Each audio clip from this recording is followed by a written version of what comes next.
যে ফান্ড আছে অধিকাংশ ফান্ড হচ্ছে বাতি কিংবা হচ্ছে নর্দমা ঠিক করার কাজে লাগছে। তো এর পরবর্তীতে এই সরকার এসে এই টাকাটা আসলে কি ওই পর্যন্ত পৌঁছাতে পারবে কিনা, যারা কিনা ক্ষতিগ্রস্ত?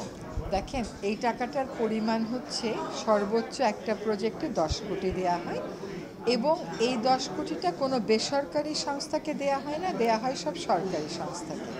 এবার যে 7টা প্রকল্প অনুমোদন দেয়া হয়েছে তার মধ্যে নর্দমা নেই, তার মধ্যে সোলার আছে, কেমন করে বন্যা খরা সহিষ্ণু চাষাবাদ করা হবে সেটা আছে।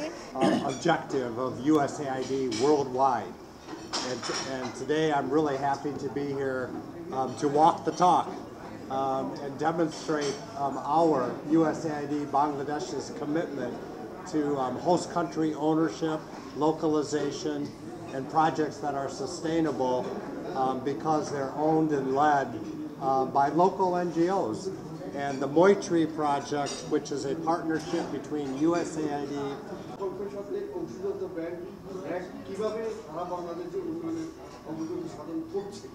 আচ্ছা, অনেক ধন্যবাদ। আপনারা জানেন যে আমরা ব্র্যাক থেকে বিশ্বাস করি যে স্থানীয় সংগঠনগুলো যারা সমস্যার খুব কাছে, তাদের সবচেয়ে বড় রোল থাকা উচিত বা অংশীদারিত্ব থাকা উচিত স্থানীয় উন্নয়নে।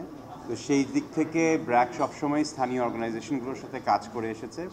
ব্র্যাক যেহেতু একটা ছোট একটা অর্গানাইজেশন ছিল, শালদার থেকে জন্ম হয়েছিল সিলেটের, সেখান থেকে বড় হয়েছে একটা ইন্টারন্যাশনাল এনজিও হয়েছে।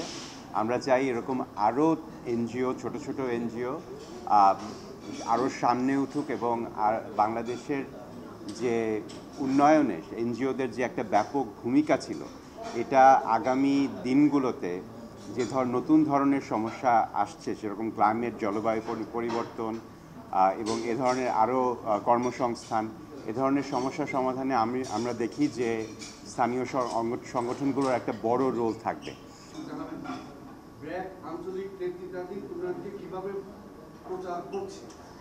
আপনি আপনার দিক থেকে ব্র্যাক এই দেশের না, বিশ্বের বড় বেসরকারি সংস্থাগুলোর মধ্যে একটি। এটা আমাদের একটা অহংকারের জায়গা।